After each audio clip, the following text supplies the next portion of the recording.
15 years behind the wheel of a taxi in Detroit, and I thought I'd seen every kind of desperation winter could freeze into a human being. Single mothers stretching grocery money to cover rent, factory workers laid off during the holidays, elderly folks choosing between heating bills and prescription medications. But nothing, absolutely nothing, prepared me for the woman standing at the bus stop on 8 Mile Road at 2 a.m. on December 23rd, clutching a baby to her chest while snow fell around them like nature's cruel joke. The temperature had dropped to -12 degrees, and the roads were sheets of black ice that made every turn a gamble with death. Most sensible people were home, wrapped in blankets, waiting for the storm to pass. But this city never sleeps entirely, and someone always needs a ride somewhere, usually to places that can't wait for better weather or safer conditions. I was heading back to the garage after dropping off a businessman at Detroit Metro when I saw her through the windshield wipers, a figure hunched against the wind standing beneath the broken streetlight that had been flickering for months without the city bothering to fix it. She wore jeans and a thin sweater that offered about as much protection against Michigan winter as tissue paper offers against bullets. No hat, no gloves, no coat, despite the fact that exposed skin would freeze solid within minutes in this weather. The baby was wrapped in what looked like a hospital blanket, the kind they give you when you're discharged and have nowhere else to go. She held the infant close to her body, trying to share whatever warmth she had left, but I could see her shivering from 50 feet away. Her breath came out in white clouds that dispersed immediately in the wind, and every few seconds she'd bounce slightly, trying to keep circulation moving in legs that probably couldn't feel the ground beneath them anymore. I pulled over without thinking, the way you brake when a deer jumps into your headlights. Instinct, not decision. Muscle memory from 15 years of picking up people who needed help more than they needed to be somewhere specific. She approached the taxi cautiously, the way someone approaches a wild animal that might bite or might be their only chance for survival. Her face was pale, almost blue around the lips, but her eyes were alert, calculating, constantly scanning the empty street like she expected someone to emerge from the shadows at any moment. "So you need a ride?" I called through the passenger window I'd rolled down halfway. She nodded but didn't speak immediately. Instead, she looked over her shoulder again, checking the direction she'd come from, then glanced down at the baby who was making soft sounds that could have been contentment or distress. With newborns, it's impossible to tell the difference. "How much to get across town?" she asked finally. Her voice was hoarse, either from cold or crying or both. "Get in first. We'll figure out payment later." She hesitated, and I could see the internal debate playing out on her face. Trust a stranger in a taxi at 2 a.m.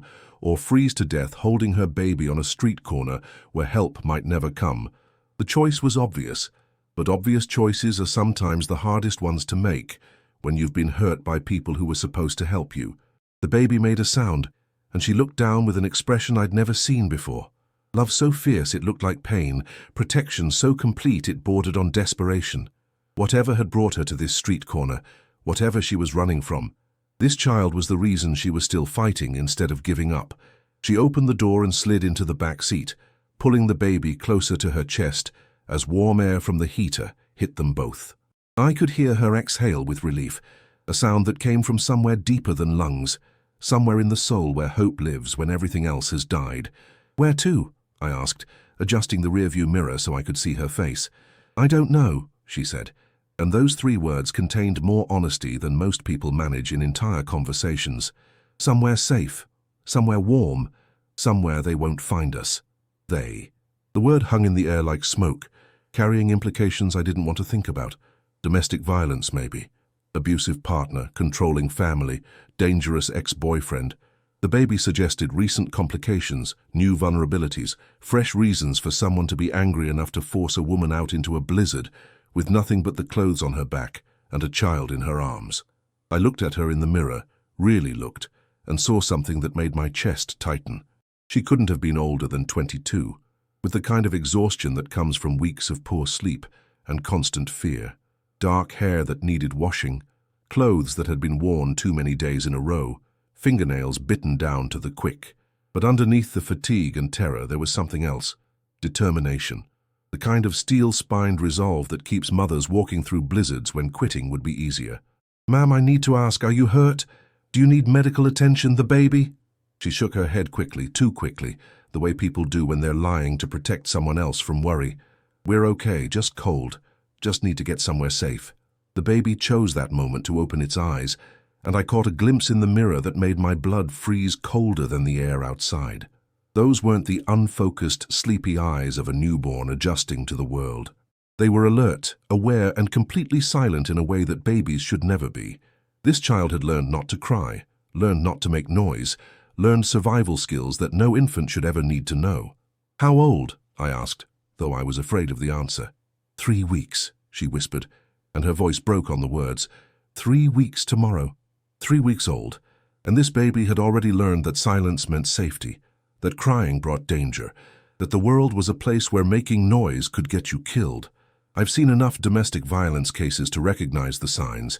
Children who learn to be invisible, mothers who jump at sudden movements, families where love exists alongside terror in ways that should be impossible, but somehow become normal. "What's your name?" I asked gently. "Sarah," she said after a pause that suggested she'd considered lying. "Sarah Miller. I'm David Chen. And we're going to figure this out, okay? You and the baby, you're safe now." She started crying then, tears that had probably been held back for hours or days or weeks, finally finding release in the warmth of a taxi, driven by a stranger who'd chosen to help instead of drive past. The kind of crying that comes from relief so profound it hurts, from hope that's almost too painful to feel after you've learned not to expect kindness from the world. The snow kept falling outside, turning the city into a winter wasteland where normal rules didn't apply. But inside the taxi, with the heater running and the doors locked, we had created a small space where a mother and her baby could exist without fear, where help came without conditions, where strangers could choose to care for each other simply because caring was the right thing to do. I pulled away from the curb slowly, careful not to slip on the ice, and began driving through empty streets toward whatever destination would keep Sarah and her baby safe from whoever they were running from. The radio played soft jazz, filling the silence with something peaceful, something normal, something that suggested the world still contained beauty alongside all its cruelty and danger. 3 hours of driving through Detroit's frozen arteries, and I still didn't know where we were going. Sarah had fallen asleep in the back seat, her body finally surrendering to exhaustion now that she was warm and safe, her arms still wrapped protectively around the baby, who continued to sleep with that unnatural quiet that worried me more with each passing mile. We'd been to 2 shelters, both full. The YWCA had a waiting list 3 weeks long, and the emergency housing program wouldn't open their phones until 8 a.m. Every few minutes I'd glance in the rearview mirror and watch Sarah's face twitch with dreams that were probably nightmares. Even in sleep, her body remained tense, ready to run, ready to protect her child from threats that followed her into unconsciousness. This woman hadn't known safety in so long that her muscles had forgotten how to relax. Her mind had forgotten how to rest without remaining vigilant for danger. The baby, she'd whispered his name was Jacob during one of our brief conversations, stirred occasionally but never cried, 3 weeks old, and he'd already learned that survival meant silence. That knowledge should have been years away, learned through playground politics and teenage heartbreak, not absorbed from birth as a matter of life and death. I made a decision that would have seemed impossible 12 hours earlier. I pulled into the parking lot of an all-night diner on Grand River, the kind of place that serves coffee strong enough to wake the dead, and doesn't ask questions about why someone needs eggs and hash browns at 5 a.m. "Sarah," I said softly, not wanting to startle her awake. "Sarah, we're stopping for food." She jolted upright immediately, eyes wide and scanning, automatically checking the baby first, then the windows, then me. "What's wrong? Where are we? Who's here?" "Nobody's here." "Nothing's wrong. We're just getting breakfast. When's the last time you ate?" She had to think about it, which told me everything I needed to know. When survival becomes your full-time job, things like regular meals become luxuries you can't afford. The baby stirred at the sound of our voices, but remained eerily quiet, watching the world with those too aware eyes. "I don't have money for food," she said quietly. "I do. And right now that baby needs his mother to eat something substantial before she collapses from exhaustion and malnutrition." We went inside, Sarah carrying Jacob like he was made of glass, constantly checking over her shoulder, choosing the booth in the back corner where she could see both entrances and keep her back to the wall. Classic behavior of someone who's been hunted, someone who's learned that predators attack from behind and escape routes save lives. The waitress, a woman named Betty who'd probably seen every kind of human drama this city could produce, brought coffee without being asked and didn't comment on Sarah's appearance or the fact that she was holding a baby in a diner at dawn. Some kindness comes without explanation, offered by people who understand that questions aren't always welcome and help doesn't require justification. The works, I told Betty. Pancakes, eggs, bacon, toast, orange juice, whatever soup you have today. Sarah started to protest, but I held up my hand. When's the last time you slept somewhere safe? When's the last time you ate a hot meal? When's the last time someone helped you without wanting something in return? She couldn't answer any of those questions, which was answer enough. Jacob made soft sounds against her chest, and she automatically adjusted his blanket, checked his breathing, touched his forehead to make sure he wasn't running a fever. New mother instincts combined with hypervigilance created a constant state of alert caregiving that must have been exhausting beyond description. The food arrived steaming hot, and Sarah ate like someone who'd forgotten that meals were supposed to be enjoyed rather than consumed as quickly as possible before the next crisis arrived. Between bites, she told me fragments of her story, pieces that painted a picture I wished I didn't recognize. I met him at the hospital where I worked, she said quietly, feeding Jacob a bottle she'd prepared with supplies from a diaper bag that contained everything necessary to care for a newborn and nothing personal belonging to her. James worked security there. He seemed nice, protective, said he wanted to take care of me. The classic pattern. Predators who present themselves as protectors, who identify vulnerable women and offer safety that slowly transforms into imprisonment. Love that becomes possession, care that becomes control, protection that becomes the very danger you need protection from. It started small, she continued, her voice barely audible above the diner's background noise. Checking my phone, wanting to know where I went, who I talked to. He said it was because he loved me, because he wanted to keep me safe. I believed him because I wanted to believe him. Jacob finished his bottle and made the soft sounds that indicated contentment, the closest thing to normal baby behavior I'd seen from him. Sarah burped him gently, automatically, her body knowing how to care for her child, even while her mind relived trauma that had nearly destroyed them both. When I got pregnant, he was happy at first, said now I'd never leave him, never want anyone else. But then he started getting angry about everything, how much sleep I needed, how much money the pregnancy cost, how much attention the baby would take away from him. He said the baby would ruin everything, ruin us. The food sat getting cold while she talked, but I didn't interrupt. Sometimes the most important thing you can do for someone is listen without trying to fix anything, without offering advice, without judging decisions that made sense in circumstances you've never had to navigate. After Jacob was born, it got worse. James said I loved the baby more than him, said I was a bad mother because Jacob cried, said maybe we'd all be better off if... She stopped, unable or unwilling to finish the sentence, but I could fill in the blanks. Threats against the baby. Threats that made a new mother understand that staying meant putting her child in mortal danger, that running into a blizzard with nothing was safer than remaining in a house with someone who saw an infant as competition for attention.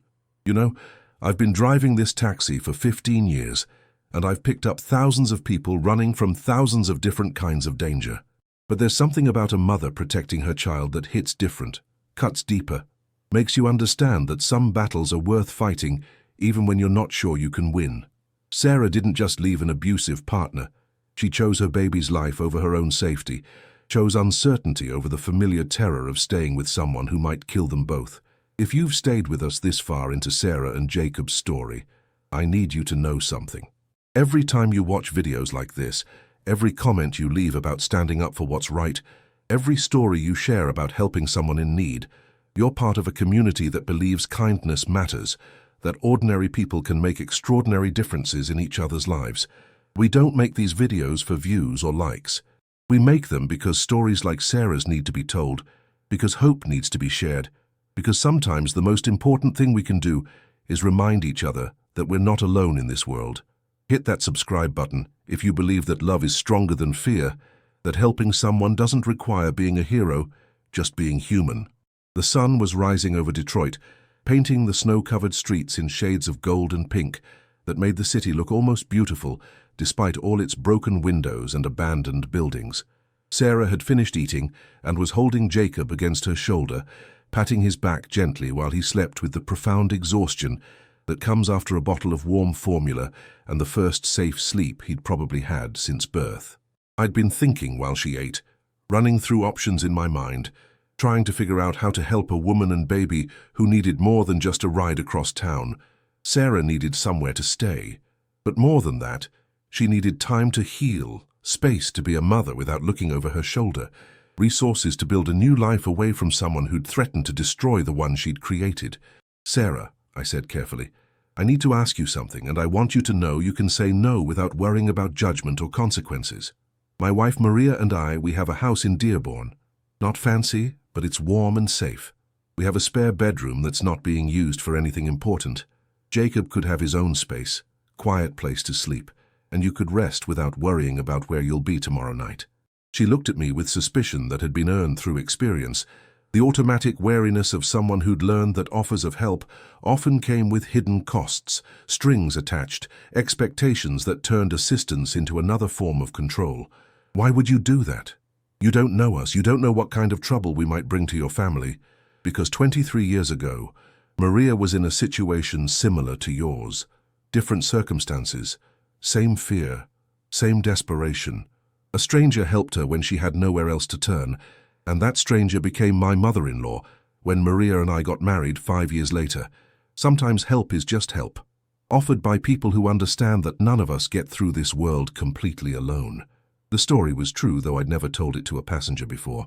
Maria had fled an abusive marriage in Mexico, crossed the border with nothing but hope and determination, been taken in by a family in El Paso who saw her potential instead of her problems. She'd worked 3 jobs while learning English, saved every penny, and eventually made her way to Detroit, where she'd built a life that included room for helping other people escape situations she remembered all too well. Sarah was quiet for a long time, looking down at Jacob, who continued sleeping peacefully in her arms. The decision she faced was impossibly complex. Trust strangers who might hurt them, or return to the streets where they would definitely face danger from cold, hunger, and the man she'd run from.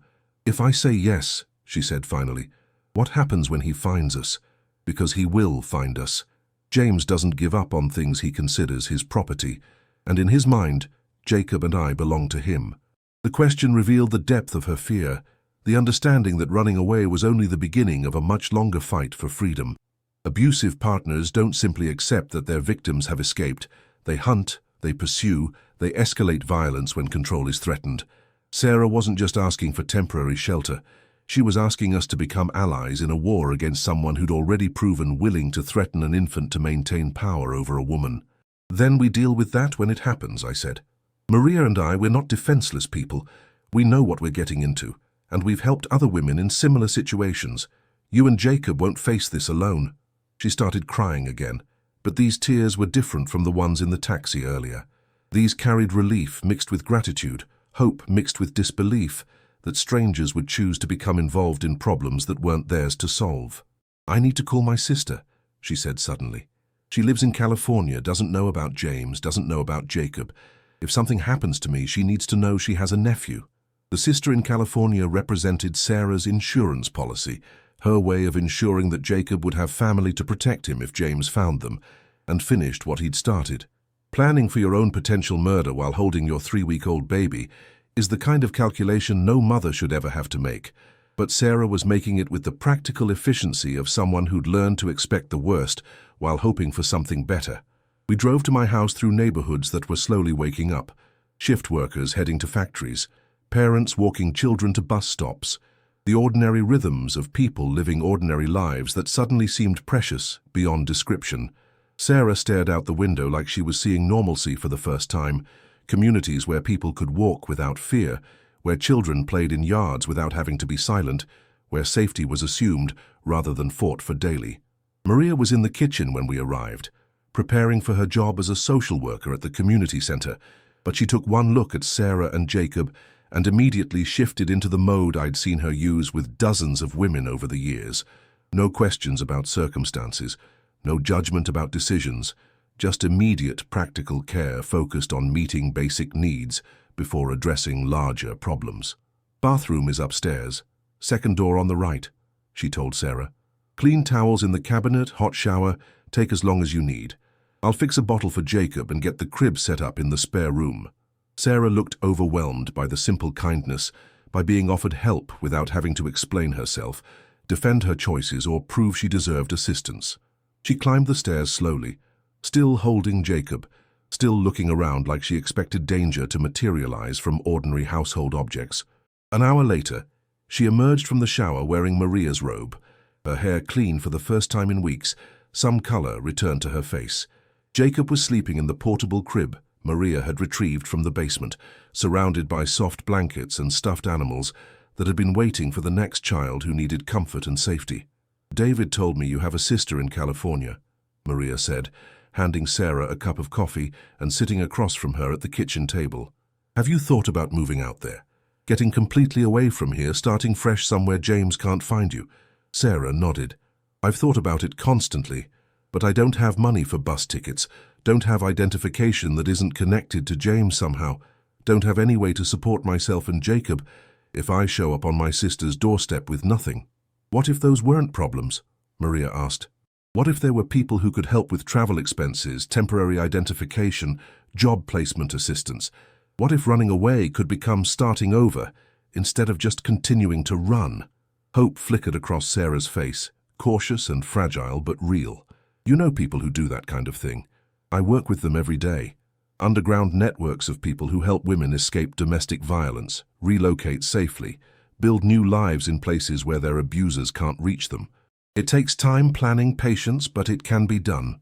We spent the rest of the morning making phone calls, connecting Sarah with resources she didn't know existed, beginning the process of transforming her from a victim on the run into a survivor building a future. Jacob woke up and made actual baby noises, not the frightened silence I'd seen earlier, but normal infant sounds that indicated he was beginning to feel safe enough to express needs instead of just enduring circumstances. By noon, we had a plan. Sarah would stay with us for 2 weeks while paperwork was processed, new identification arranged, travel funds coordinated through a network of donors who understood that helping one woman escape violence created ripples that protected countless others. Her sister in California had been contacted and was preparing a spare room, researching job opportunities, connecting with local support groups that could help Sarah transition from survival to actual living.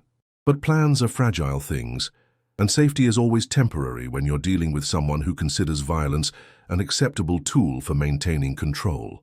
At 2:30 that afternoon, while Sarah was napping and Jacob was sleeping peacefully in his crib, my phone rang with a call that would test everything we'd built in those few precious hours of hope. The voice on the phone was calm, professional, and absolutely terrifying in its controlled politeness. Mr. Chen, my name is James Morrison. I believe you have something that belongs to me. I stepped outside onto the porch, closing the door quietly behind me to make sure Sarah couldn't hear the conversation that I already knew would change everything. The temperature had dropped again, and the snow from last night's storm was turning to ice that made every surface treacherous, but the cold I felt had nothing to do with weather. I think you have the wrong number, I said, though we both knew he didn't. Sarah Miller and my son Jacob got into a taxi last night around 2 a.m. The taxi was registered to Chen Transportation Services, license plate number. He rattled off my plate number with the precision of someone who'd done thorough research, someone who had resources and connections that went far beyond what a normal person could access. I pick up a lot of passengers, Mr. Morrison. I don't keep detailed records of who gets rides where. Mr. Chen, let's not waste each other's time with games. Sarah is mentally unstable, postpartum depression, dangerous to herself and the baby. She ran away from medical treatment she desperately needs, and every hour she's away from proper care puts Jacob at risk. I'm trying to save my family, not hurt them. The words were delivered with practiced sincerity, the kind of manipulative narrative that abusers perfect over time. Paint the victim as mentally ill. Present yourself as the concerned partner trying to help. Make rescue look like kidnapping and protection look like interference. I'd heard variations of this story before, usually right before someone got hurt badly. Even if I had picked up someone matching that description, Mr. Morrison, I wouldn't be able to provide personal information about passengers, privacy policies, legal liability, company regulations. I understand your position, Mr. Chen, but I need you to understand mine. I have resources you might not be fully aware of. I work security for Detroit Medical Center, which means I have access to patient records, police databases, city employee information. I know about your wife Maria's immigration status, her work with undocumented women, the legal gray areas she operates in while helping people who shouldn't technically be here. The threat was delivered with the same calm professionalism, but the message was crystal clear. Help James find Sarah and Jacob, or Maria would find herself facing deportation proceedings, criminal charges for aiding illegal immigrants, the destruction of everything she'd built over 20 years of helping vulnerable women. That sounds like extortion, Mr. Morrison.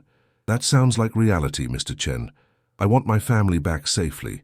You want your wife to continue her important work without interference from federal immigration authorities. We both want the same thing, to protect the people we care about. Through the window I could see Sarah sleeping on our couch, her face peaceful for the first time since I'd picked her up 12 hours earlier.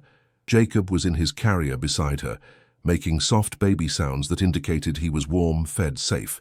They'd found something they probably thought was impossible, a place where they could exist without terror, where help came without conditions, where strangers had chosen to become protectors instead of threats. I need time to think about this, I said. Of course, 24 hours seems reasonable. After that, I'll have to explore other options for locating my family. Options that might involve authorities who ask uncomfortable questions about the people you and your wife have been helping over the years. He hung up, and I stood on the porch in the freezing cold, understanding that we'd moved from helping a woman and her baby to being targets ourselves.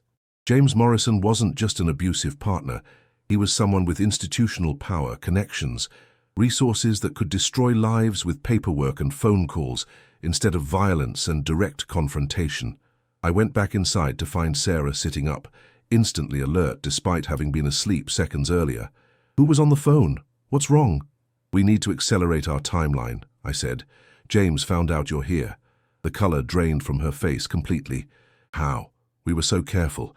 Nobody saw us come here. Nobody knows about you helping me. He has resources we didn't account for. Police connections, access to taxi records, the ability to track people through systems we thought were private. Sarah stood up, automatically reaching for Jacob, her body moving into the protective stance I'd seen at the bus stop, ready to run, ready to fight, ready to do whatever was necessary to keep her baby safe. We have to leave, right now, before he gets here. I can't let him hurt your family because you helped us.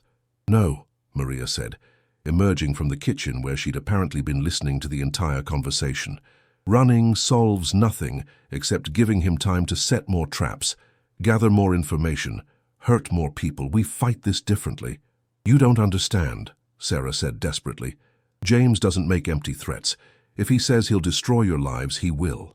He has connections everywhere, friends in security companies, people who owe him favors. He'll make good on every threat. Then we make sure he doesn't get the chance, Maria replied, with the calm determination of someone who'd faced this kind of danger before. I've been helping women escape abusive relationships for 15 years, Sarah. I know how men like James operate, and I know how to fight back. The next several hours blurred together in a frenzy of phone calls, preparations, and coordinated efforts that revealed just how extensive the network was that Maria had been building for years. Social workers, lawyers, police officers who specialized in domestic violence cases, federal agents who understood that abusers often used institutional power to continue terrorizing victims even after they'd escaped direct physical control. By evening, we had protection details arranged, temporary restraining orders filed, and most importantly, expedited processing for new identification documents that would allow Sarah to disappear legally, completely, in ways that would make it impossible for James to track her movements or threaten the people who'd helped her. But the most crucial element of our plan involved using James's own tactics against him. While he'd been researching us, threatening us, preparing to destroy our lives to reclaim what he considered his property, we'd been researching him. And what we found painted a picture of someone whose abuse extended far beyond Sarah and Jacob, someone whose pattern of controlling and threatening women went back years and involved multiple victims who'd been too frightened to come forward. Sarah, Maria said that evening, I need to ask something difficult. Would you be willing to testify against James? Not just about what he did to you, but as part of a larger case involving other women he's hurt over the years." Sarah looked down at Jacob, who was sleeping peacefully in her arms, completely unaware that his future was being decided by adults, whose choices would determine whether he grew up safe or spent his childhood being used as a weapon against his mother. "If I testify, he'll never stop hunting us. He'll see it as the ultimate betrayal, proof that I chose strangers over him. He'll make it his life's mission to make me pay." "If you don't testify," Maria said gently, "he'll keep hurting other women, other children, and he'll never stop hunting you anyway, because men like James don't accept that their victims have the right to choose freedom." The decision Sarah faced was impossible in its complexity. Risk everything to help strangers she'd never met, or prioritize her own safety and Jacob's future over justice for other victims. But as I watched her think it through, I realized she'd already made her choice. The same courage that had driven her into a blizzard to protect her baby was now compelling her to stand up and fight back against someone whose power had seemed absolute just hours earlier. "What do I need to do?" she asked. The federal courthouse in Detroit was imposing under normal circumstances, but on the morning Sarah was scheduled to testify, it felt like a fortress designed to intimidate rather than inspire confidence in justice. She'd spent the past 3 weeks in protective custody, living in a safe house with Jacob, while prosecutors built a case against James Morrison that revealed a pattern of abuse spanning nearly a decade. We'd learned things about James that explained how he'd been able to terrorize Sarah so effectively. His security position at Detroit Medical Center wasn't just a job. It was a platform for identifying vulnerable women, accessing their personal information, using medical records and employment data to build profiles of potential victims. He'd targeted single mothers, women going through divorces, patients dealing with mental health issues, anyone whose circumstances made them particularly susceptible to someone offering protection that slowly transformed into imprisonment. Sarah wasn't his first victim. She was his 7th that prosecutors could prove, possibly his 15th, if you counted the women who'd been too frightened to come forward or whose cases couldn't be documented sufficiently for court. Dr. Patricia Williams, a resident physician he'd dated for 8 months before she transferred to a hospital in another state to escape his controlling behavior. Jennifer Ross, a nurse who'd quit her job and moved across the country after James started showing up at her apartment unannounced, going through her mail, installing tracking software on her phone. Lisa Martinez, a social worker who'd obtained 3 different restraining orders that James had violated repeatedly until she finally fled Michigan entirely.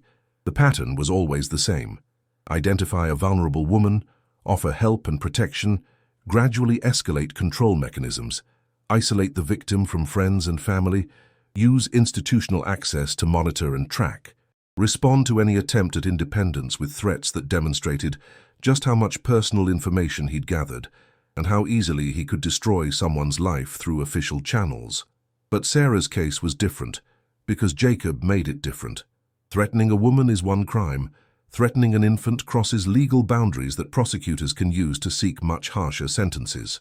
More importantly, Jacob's existence had driven Sarah to levels of desperation that made her willing to risk everything to protect him, including testifying against someone whose power had previously seemed absolute. I sat in the courtroom gallery with Maria, watching Sarah take the witness stand with Jacob sleeping in a carrier beside her chair. The prosecutor had argued successfully that separating them would cause trauma to both mother and child, that Jacob's presence would actually help the jury understand what Sarah had been protecting when she made the decision to run into a blizzard rather than stay with someone who'd threatened her baby. "State your name for the record," the prosecutor said gently. Sarah Elizabeth Miller. Her voice was steady, stronger than it had been 3 weeks earlier. "Ms. Miller, can you tell the court how you met the defendant, James Morrison?" Sarah took a breath and began telling her story. Not just the fragments she'd shared in the taxi or the diner, but the complete narrative of how love had become imprisonment, protection had become threat, a relationship had become a fight for survival that culminated in a midnight escape into winter weather that should have killed them both. She testified about the escalating control, the monitoring of her phone and computer, the isolation from friends and family, the threats that became more specific and more violent after Jacob was born. She described James's reaction to the baby's crying, his statements that Jacob was ruining everything, his increasingly explicit suggestions that they would all be better off if the baby simply disappeared. "Ms. Miller," the prosecutor said, "what finally made you decide to leave?" Sarah looked down at Jacob, then back at the jury. "On December 22nd, I was feeding Jacob around midnight. He was fussy, having trouble settling down. James came into the nursery and said if I couldn't keep the baby quiet, maybe he'd have to find a permanent solution to the noise problem. He was holding a pillow when he said it, and the way he looked at Jacob." She stopped, composing herself. "I realized that staying meant putting my baby in mortal danger. I waited until James fell asleep. Then I took Jacob and walked out into the blizzard because freezing to death seemed safer than staying with someone who might hurt my child." The defense attorney tried to paint Sarah as an unstable new mother, suffering from postpartum depression, prone to paranoid delusions about threats that existed only in her imagination. But the prosecution had done thorough preparation, bringing in expert witnesses on domestic violence patterns, introducing evidence from James's previous victims, documenting the systematic abuse that had driven multiple women to flee the state. More damaging to James's defense was the evidence Maria's network had uncovered about his use of institutional resources for personal vendettas. Hospital security cameras showed him accessing patient files for women he wasn't professionally required to monitor. Email records revealed communications with private investigators hired to track former girlfriends who'd left Michigan. Financial records showed payments to individuals who specialized in harassment, intimidation, and what they euphemistically called problem resolution. But the most devastating evidence was a recording Sarah had made secretly during their last conversation, when James had explicitly threatened Jacob's safety if Sarah didn't stop making everything difficult by expressing needs or opinions that differed from his preferences. "If you can't appreciate what I've done for you," James's voice said through the courtroom speakers, "maybe you and the baby should figure out how to survive without me. Maybe you should learn what it's like out there in the real world, where nobody gives a damn about keeping you safe. James, please, I'm not trying to be difficult. I just think Jacob needs to see a pediatrician about his sleeping problems. Jacob doesn't have sleeping problems. You have mothering problems, and if you keep pushing me, you're going to have much bigger problems than a fussy baby." The threat was clear, documented, unambiguous. Combined with testimony from multiple victims describing identical patterns of behavior, expert analysis of domestic violence escalation, and evidence of systematic stalking using institutional resources, the case against James Morrison was overwhelming. The jury deliberated for less than 4 hours, guilty on all counts: domestic violence, stalking, criminal threat, abuse of institutional access, conspiracy to commit assault. The sentence was 15 years in federal prison, followed by lifetime supervised probation that included permanent restraining orders protecting all his known victims. After the verdict, Sarah and I stood outside the courthouse in spring sunshine that made Detroit look almost hopeful. Jacob was awake, making the normal baby sounds that indicated he was healthy, growing, developing into the child he was meant to be, instead of the silent, frightened infant I'd met on a frozen bus stop 4 months earlier. "What happens now?" I asked. "Now I become someone new," Sarah said. "Someone who isn't defined by what happened to her, but by what she chose to do about it. Jacob and we're moving to California next week. My sister has a job lined up for me. Childcare arranged. A life waiting where nobody knows our history unless we choose to share it."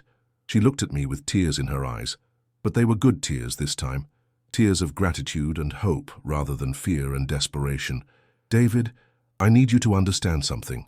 When you picked us up that night, you didn't just give us a ride. You gave us back our future. You showed Jacob that the world contains people who help strangers without expecting anything in return. People who choose kindness over safety, who stand up for what's right, even when it's dangerous." The ripples from that night continued spreading outward in ways I couldn't have imagined. Sarah's testimony led to investigations of other security companies, new protocols for accessing patient information, federal legislation strengthening protections for domestic violence victims. More importantly, it inspired other women to come forward, to seek help, to believe that escape was possible and justice was achievable. But the most important ripple was Jacob himself, a child who would grow up knowing that when his mother needed help, strangers chose to become family. That when powerful people tried to hurt vulnerable people, ordinary citizens decided to fight back. That love is stronger than fear, and hope is more powerful than despair. You know, we started this story in a taxi on a frozen night with a woman and baby who had nothing but each other and the desperate hope that someone, somewhere, would care enough to help them. We're ending it in sunshine, with a family that's built a future from the ashes of trauma, surrounded by people who chose compassion over indifference, action over passive witnessing. That's the power of ordinary people making extraordinary choices. Taxi drivers who don't just transport passengers but transport hope. Families who open their homes to strangers. Communities that refuse to let the vulnerable face danger alone. Every time you choose to help someone, every time you stand up for what's right, every time you decide that another person's well-being matters as much as your own safety, you're creating ripples that spread farther than you can imagine. If Sarah and Jacob's story has touched something in you, if it's reminded you that we're all connected by our shared humanity and responsibility to care for each other, we'd love to hear from you in the comments. Tell us about times you've helped strangers, or times strangers helped you. Share stories of kindness that restored your faith in people, moments when someone chose to get involved instead of walking away. Subscribe to our channel if you believe that stories like this need to be told, that hope needs to be shared, that the world becomes better when we remember that love is always stronger than fear and that ordinary people have extraordinary power to change each other's lives.